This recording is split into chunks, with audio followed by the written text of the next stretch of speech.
All right. Welcome to our Monday night call. Um, I kept shifting gears about what I want to talk about tonight. And I want to do a little bit of prospecting and a little bit of inviting peppered in. And then this post caught my eye that Lori posted, that Emily Vavra posted from her friend Brett Davis, which I thought was awesome. I don't know if you guys read it, but I want to go over it because I think it's so poignant and it's so true.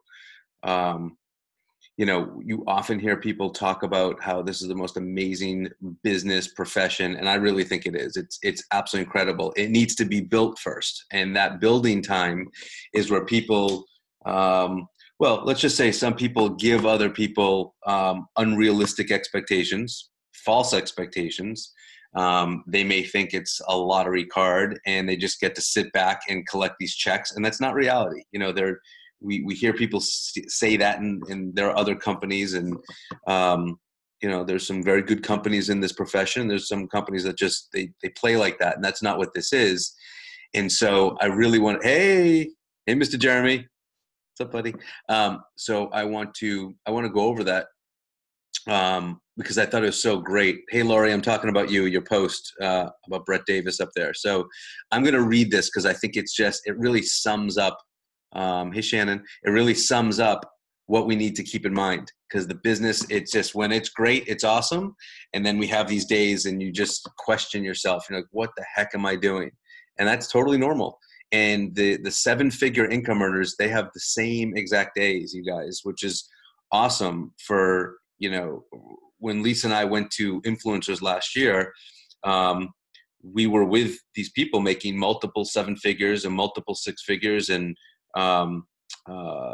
they have the same problems that everybody else does. They have the same days where they wake up and they're like, what are they doing? What am I doing?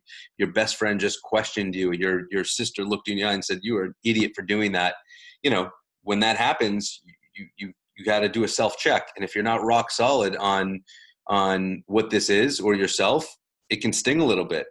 But it's just so poignant and so true. So I'm just going to read this. I'm going to start off tonight by doing this. And this is by Brett Davis. If network marketing isn't a get-rich-quick scheme, trust me, it's not. But why are we treating it like this? Why do some of us, I should say, not all of us, why do some of us think that it has to happen overnight? We see so many quit in this profession prematurely because they were in a hurry to make the big bucks. Anything of value takes time. We got to remember that. This is a profession. We are building this ship. Right? The ship is built when you can become what's called progressively unnecessary, right? That's where you can actually step out of a business. Say the songwriting is just a great analogy. You write a song, you spend a lot of hard work writing that song, performing it, getting it just right. Then when it's done, right? It's there, it's built.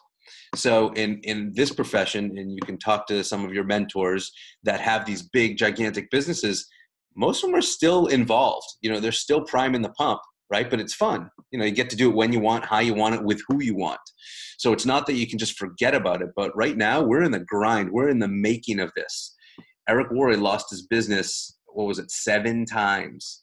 7 times he went to ground zero and had to rebuild, right? But he knew what he had. And it happens for most people too. I remember a conversation years and years and years ago that Lisa and I had with Dave MacArthur, and we were just, not a good day. And he's like, dude, what are you focused on that stuff for? Focus what's in front of you. And what was in front of us was a whole group of people that we get to partner with now and get to call friends now. And we were stuck on these other things that were dragging, and creating problems. And it's like our focus was all wrong. So that was huge for us. This is a profession, just like any trade, any PhD, a master's degree, a small business. Why do so many people overestimate the first 12 months? And to be honest, it can be more than that too. In network marketing, there's so many dead bodies laying on the side of the road who have the very thing in the palm of their hands to transform their entire life. But instead, they quit early, right? They throw in the towel. They trade in their dreams for mediocrity. and then badmouth the profession we work so hard to uplift, right? You know, those comments, see, I told you so, or I knew that wouldn't work, right? That's just ridiculous. You know, they step in for 3 months and things don't go right because, again, they may have been given false expectations, right? I may have said that to someone, not me, but you know, it could have been some things that I said that misled them way back when. Or people deliberately do that and say, dude, come on in. You don't have to do much. You're going to make $1 million in a year. That's just crazy, right? We have an ethical company with integrity and I mean, just the science, the products speak for themselves. The compensation speaks for itself. The industry, the leaders, I mean, everything about this is just, it's right here for us, right? So we got to keep just driving the ship. So here are these tips that he puts out. Number 1, don't bankrupt your life. Don't bankrupt your life for a mere vision. Stay employed until it becomes obsolete, right? Until you can step away. I actually had a conversation with someone probably a month ago. They were debating whether to quit their job, and it wasn't the right time. And you know, my recommendation was absolutely not. Right? There comes a point where you can weigh out the type of income you're generating, what's in your savings versus what's coming in, and then you have an opportunity to say yes or no to that. But just to leave at a certain point without doing that homework and really looking into it can burn you too. Number 2, anything of value takes time to build. Of course, we know that.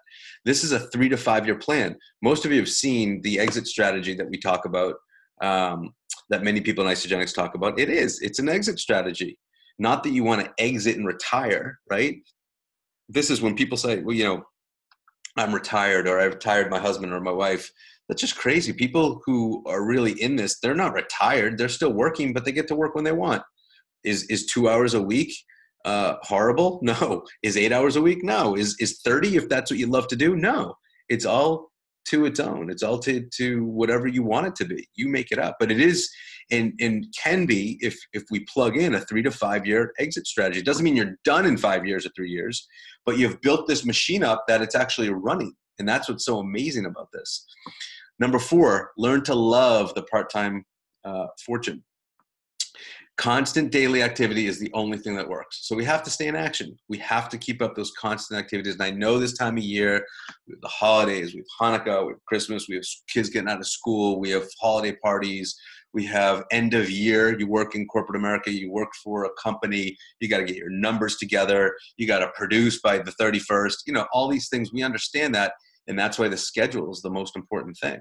Because how are you going to know what to do, when to do it, and how to do it if we don't have a schedule to manage that? So it's that consistency.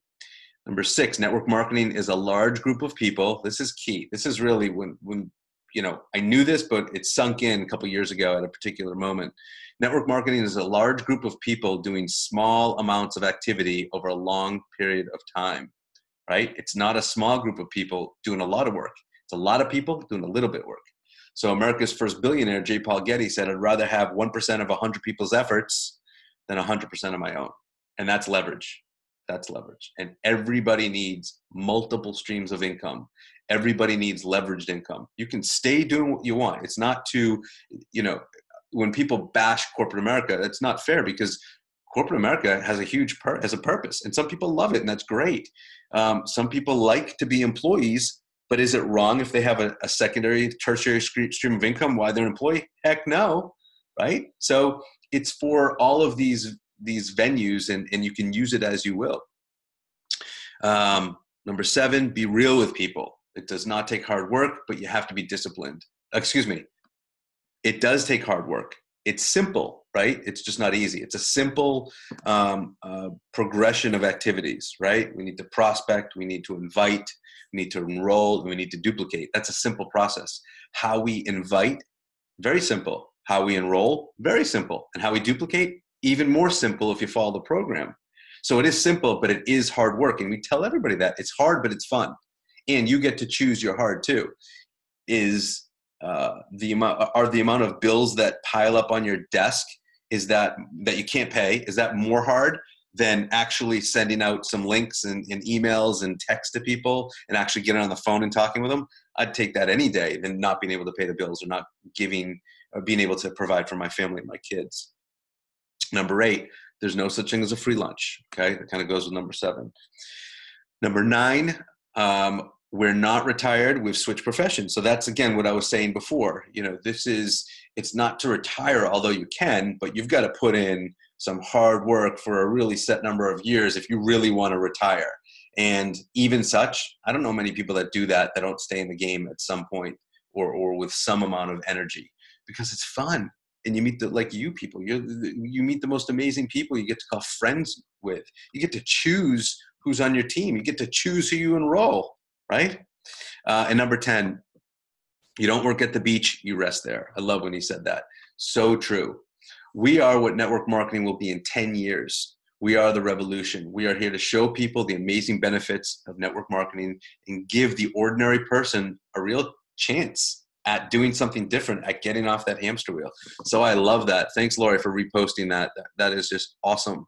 And it's up on Limitless if you haven't seen it. So let's go to inviting prospects. Anybody, you can just throw your hand up if you want. Anybody want me to just elaborate on any of what I just did, or are you guys cool with that? Okay. All right. So inviting prospects. And I have this document. We restructured the file cabinet in Limitless. So I'm not sure it's there anymore, but if anybody wants this, I can give it to them. I went over this at the retreat, and we go over this constantly. Why? Because it's the basics that people forget. We forget that inviting prospects is a gateway skill. Inviting prospects is a gateway skill. It's a must to be successful in this business. If you can't invite people to your opportunity, doesn't matter how great your smile is. Doesn't matter how great the duplication process is. Doesn't matter how easy your enrollment form is. If you can't invite them, it's over. It's over. There is no business. But the good news is, you don't have to know this. It's learnable. That's the good news. You can learn this, and that's why we do this. So inviting prospects is a gateway skill, and it's learnable. What we need to do, number 1, is change from I'm going to get people to I want to help people, right? We need to change from hunter to professional, and that's all about Eric Worre. He's all about the professional, being the professional. It's how we grow people. It's how we nurture people. If I know this can help Crystal, I need to find out what her pain is, and I need to connect with her, and then just share what I'm doing. Let her decide. The most freeing part of, I don't even remember how long, I think we've been involved 7 years, October of 2011.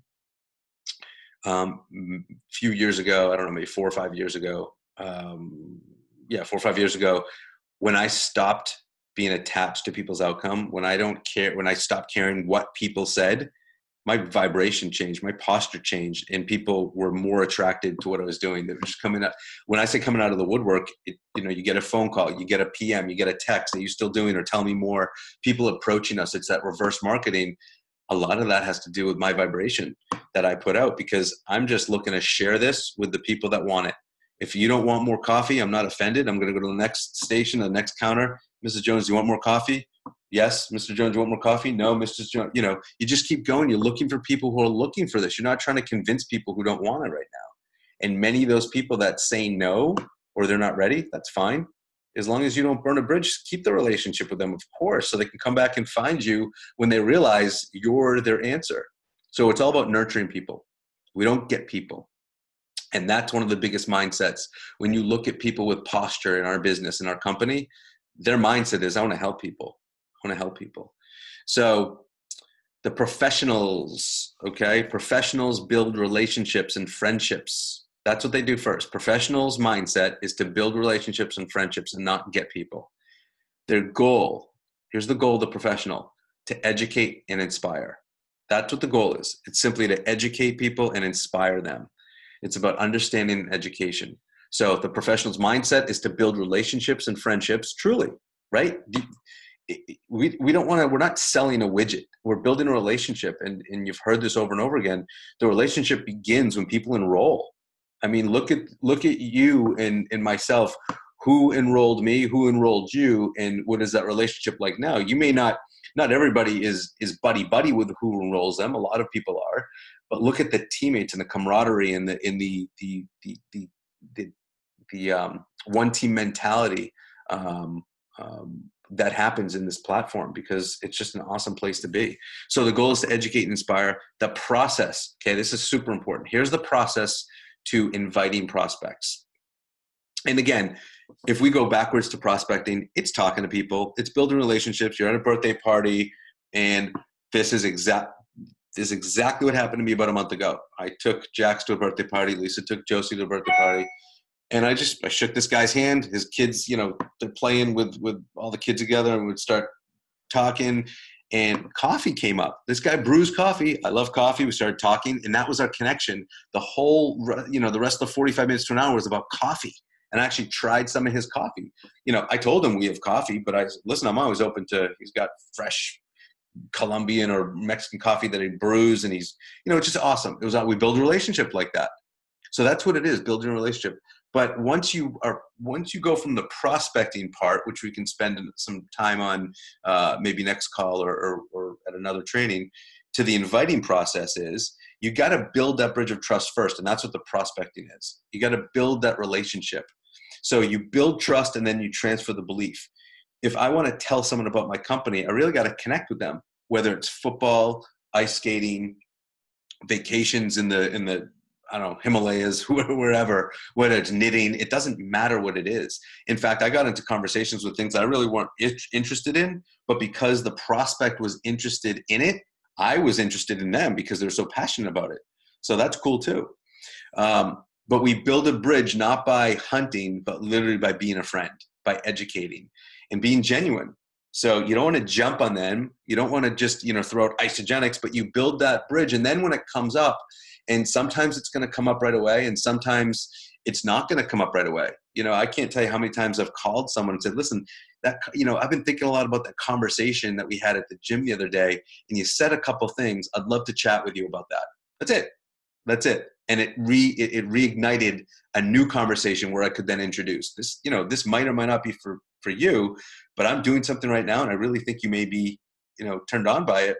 I don't know. When do you have 15 minutes to get on the phone? That's it. So we got to build that bridge before you tell them what you do. And again, you don't want to pitch. You don't want to share with them what you do before you build the bridge, or before you find out about them. Building that bridge and having that conversation is really finding out what they love, what excites them, what's their pain, where's their pain point, what are their challenges. That's all about the cake recipe, right? The cake recipe isn't about saying the exact same questions. It's about having the concepts there. So make the questions your own and flow through to find out what they're really looking for, right? I was using my notes, so I'm going to just look at my screen for a second. Just give me a head nod. Is everybody with me? Any questions on that? Is that pretty cool? Awesome. So our job as professionals, it's to inspire, it's to educate, build that trust before we present what we know can help them or what we believe can help them. Okay. So inviting, here's the next chapter in these notes here, or bullet, whatever you want to call it. So inviting, we're only inviting to one of two things. There's only two things. We're either inviting someone to an event. An event can be my friend Jen's having this awesome wine and sample or wine party or whatever it is, or taste and learn, taste and sample, whatever it is, right? That's an event, or certainly an NYKO or celebration, or Super Saturday is an event. Anything where people congregate to talk about this is an event. We're either inviting them to an event or a tool. That's it. That's the inviting process. So which one of those is the most effective? Of course, the events. When you can get someone to an event, they see other Joshuas saying the same thing, right? Joshua might not be enough for them, even though they like me, we're having a great conversation, we have a relationship, but then when they hear Ken say the same thing, and they see Bridget's transformation, and they hear Crystal talk about her kids using this program, it might be one thing that someone says that is that spark. It's that one spark that just ignites the process. If you get people, or if you're able to invite people and they show up to an event, there's a very good chance they're going to enroll. Very good chance. So events have high conversions, and it might not happen that night. It might not happen the night after. Remember, it could be 5 to 8 exposures, and that's just another exposure before someone enrolls. But an event is a highly successful tool to allow people to enroll. So there's physical interaction, builds trust, social proof. There's excitement there. I mean, how awesome are the events that Isagenix puts on? Just incredible. There's urgency. Why wait? We look at what's happening right now with this growth that's happening industry wide and company wide too. The downside to events, here are the downsides. It's difficult to get people there. It's difficult to schedule, right? How many of us, let me switch over here, by show of hands, have invited people to events and they don't show up? All the time, right? Does it break us? No, it's painful. It stings for a second because Sally said, I'm definitely going to be there and she didn't show up. Of course it does, but it doesn't matter. It's a part of the process. People don't know what this is, right? I'm excited about it. The people that do show up have a high likelihood of enrolling. And by the way, when people don't show up, do you know that's the most damaging thing that knocks people out of the game of network marketing? You invite your uncle, you invite your brother-in-law, you invite a friend that you look up to, and they don't show. The no-shows knock more people out of network marketing than anything else because you take it as you failed. I'm a failure. They think I'm a fool for doing this, right? I felt that way before. Of course I have. Until I realized that they just don't know what they don't know. And the way I talk to people is a lot different than the way I talked to people years ago, right? I was excited. I threw up all over people. I was giving them mineral counts and all the details that people don't want to know. Most people don't want to know. They want to hear the stories, the concepts. What can this do for them, right? And so when I learned to point to a tool, when they said, what's the mineral count, right? Awesome question. I'm going to send you a link, isagenixhealth.net, plug in, blah, blah, blah. And there you go. You can read about it. And what did I just do? I became duplicatable. They can do the same thing. They're not thinking what one of the problems that Lisa and I had way back when was we were doing everything.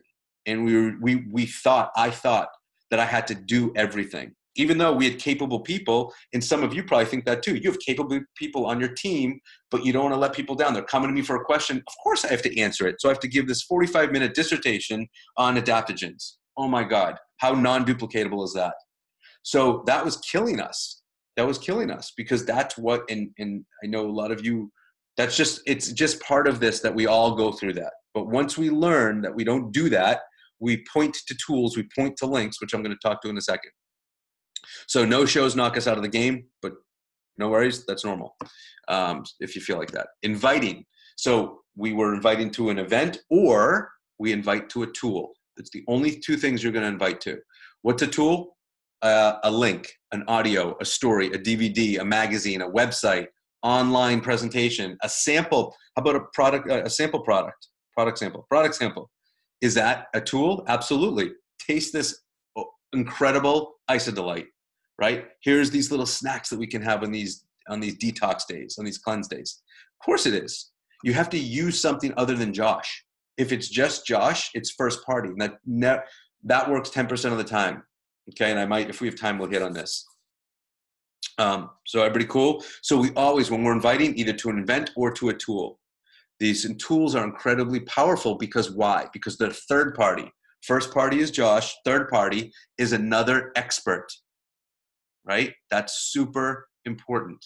Third party is fundamental in this business. If you don't learn this aspect of it, you're going to have problems. And so many people are not with us. So many people are not. There's several people that I can name right now. I have three of them that come to mind that are no longer involved in Isagenix because they tried to, and believe me, there's more than three, but there's three right now that I can think of that were trying to do everything first party. Everything first party. Not that coachable. Some that I'm now thinking there's more of them that were coachable, but they were still, good night, sweetie. They were still doing everything first party. And so that works. First party means I tell you, I say, I have influence over someone. If I have influence over my friend's little brother, he's looked up to me all his life, I can do first party with him. But that's not most people. So it's very dangerous. And that's one of the things. When you coach your people, use the tools. Don't be a tool. Use the amazing videos that we have. Incredible. First party, just to make sure you understand this, first party is, let me tell you about my product. Let me tell you about my opportunity. Hey, Jen, let me tell you about this leadership group that I'm in charge of. Let me tell you about my company and my support and my. That's all first party, right? And the problem is take me out of healthcare because I use the science in a wellness facility, but let's just take me out of it. Let's say I'm a school teacher or an attorney or a mechanic or a school counselor, it doesn't matter. I don't have some knowledge in nutrition. And then I start coaching someone on nutrition. My friend, my brother, my colleague is going to say, hey, Dunsky, you don't know about nutrition. You're not an expert, right? That's the damage that first party can do versus, let me show you a link. Awesome question on diabetes and blood sugar control. Awesome. I'm going to send you this link. When are you free to talk? That's using the tool. That's as simple as it can be. You almost don't want to answer questions like that. And if you ask any of the high 6-figure and the 7-figure income earners, and they ask you, when's the event? What's the date? What's going on at the event? But you know what they're going to say? Most of them, they're going to point to a tool or say, I'm going to send you a link, because they just showed you again how this is duplicatable. Otherwise, you're always going to that person and the team is not being duplicatable for their people. So very important. Third party is anything that's not you. That's the definition of third party. Anything that's not you. A DVD, your upline is third party, right? So if you, Renee, are talking to somebody and you need a corroborating third party, someone in your upline is third party. Someone in your sideline is third party. It's just not you. That's what third party is. So your job is to connect with people, prospect, and give them third party tools and exposures, right? So the third party is the fact giver, basically. That's a good way to put it. You don't want to be the fact giver. So here's the rule that Eric Worre talks about. If your lips are moving, you need to be pointing, reading, introducing, or telling a story.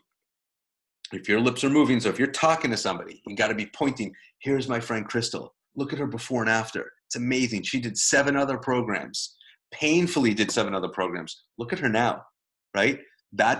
I just told a story. This doesn't have to take a half hour. I just use third party right there. Okay? Very important. Don't ever give the facts. Never, never, never, never, never, never. So third party, first party. Okay, here's the formula, right? I want you to write this down. Here's the formula for financial independence in network marketing. The formula, according to Eric Worre, for financial independence in network marketing. Okay. Should I tell you? I'll tell you. It's your ability to get a large group of people to do a few simple things consistently over an extended period of time. I'll read it again. It's your ability to get a large group of people to do a few simple things consistently over an extended period of time. That's really that's the formula right there, right? Because of this amazing comp plan, every time Jenny gets someone on a program, I get compensated on all the widgets she purchased, all the nutrition she purchased, right? That's pretty rad. Indefinitely deep. And even though, we go up to 250 cycles because this company gives you another business center, it really is infinite. It doesn't end. You keep getting paid on that over and over again. And some of you think, oh my gosh, I'm never going to max at a business center. Ask anybody who's done it, and they'll tell you they thought the same thing. It's just staying in the game long enough and it's going to happen. That's what it is. It's staying consistent, a few consistent things.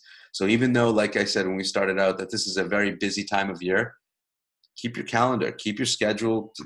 I need this half hour, 45 minutes today to send out messages. 45 minutes. We all can find that as busy. I'm not going to say I'm busier than any one of you. Everybody's busy. But we can grab half hour here, 15 minutes in the car there, half hour there. And I promise you, over time, that's where the accumulation starts to happen. So if you want to be free, if you want your business to take off, you need to understand this formula. It's 1%, which is, again, J. Paul Getty, 1% of 100 people's efforts over 100% of your own. We get 6 to 18% on everything our team does. How amazing is that? How much do you get paid? 6 to 18% of the entire team. There are plenty of examples of people in Isagenix that for 3 years, for 4 years, for 5 years, they cycled 5 times a week, 3 times a week, 7 times a week, 2 times a week. And all of a sudden they jumped 3 stars. Because somehow the gasoline turned on, the switch turned on in them, or someone all of a sudden in their organization that blew them up. You don't need to have enrolled someone in your organization for you to blow up. again, Kathy and Jim have assembled this process like nothing else that's out there. John Raines is the expert in compensation plans. I have many conversations with him about comp plans. He knows, I know it okay. He's the master, one of the masters. Obviously, Jim Coover is the master. He's been in other companies and other organizations. No one has what we have. So when you're having those wall kicking days and you're questioning if that's happening, know that you're in the right place. It's continually plugging in, do a simple little things. If you're having a rough day, you reach out to someone, not in your downline, right? But your sideline or your upline, and you say, I'm having a crappy day. I need to lift up. What can we do? So that's one thing that we do. Another thing is pour love into people, help people, call up, say, Ken, what do you need today, man? What can I do for you? Even if Ken doesn't need anything, Ken's on top of the world, killing it. I still am going to feel better if I reach out. I want to help people. You're all here because you want to help people. So how great is it when you actually say, hey, Lori, what do you need? What can I do right now? What can I do for you? I want to do something for you. That makes me feel better. So when those days happen, that's some advice right there. Let's open up the call. I have a whole bunch of notes. I don't want to keep going and jabbering. Anybody have any comments? Not necessarily questions, but if you have questions, comments, thoughts, anything. Hey, little Crystal Chase, small. What's up, buddy? All right, cool, guys. I have no announcements other than NYKO, and I don't even know the date, to be honest with you. I'll send you a link if you need it. Call Crystal, Renee, Ken, Lori, they know. We're going the 10th to the 12th. 10th to the 12th. Awesome. And I think it starts on the 8th. I'm not even going to begin. I don't even know. I don't even have my schedule in front of me. Starts before we get there. Before you get there. Mm-hmm. Okay. Awesome. All right, guys. Anything else? Oh, hey, it's Lori. Can you hear me? Yes. I just wanted to apologize for the post about the extra discounts earlier in the week. I'm in a couple other teams' pages, and it was something that their leaders were personally reimbursing and doing the 2-day thing over the weekend. So I pulled down the post, but usually I can tell when it's one of their leaders. There's an Isagenix thing, and it seemed that I didn't check. So I'm so sorry that I got anybody excited that there was extra bonuses over the weekend. I had a couple people reach out, and I apologize to them, but that was my bad. So sorry. No worries at all. No worries at all. Hey, listen, if there are benchmarks to be met and there's a gift to be given, as long as we have to buy someone a house, I think it's great. So no worries at all, Laurie. All right. How's Stowe, Vermont, Jen? Is it cold up there? Yeah. You up there too, Crystal? Yeah. Yeah. You have to come visit. I love Stowe. I'm going to come visit. A team party gathering. Listen, just send the date and the time. We'll be there. Yeah. No, I would really. We have 4 beds, 4 baths. So. Awesome. Let's do it. Okay. The next Dunsky retreat can be in Vermont. Yes. Yeah. Game. It's 7 degrees here in Lynnville, Vermont. That's awesome. It's cold here today too. It's 79. Oh, everybody's 79 in Hawaii. Oh. Hang in there. You'll get warm soon, Laurie. I got a hoodie on. All right, guys. Thanks for being there. Thanks for showing up. Thanks for being you. We love each and every one of you. We appreciate each and every one of you. And keep rocking it out. And we'll see you next week. All right, guys. Take care. Have a great night. Stay warm. Thank you. Thank you.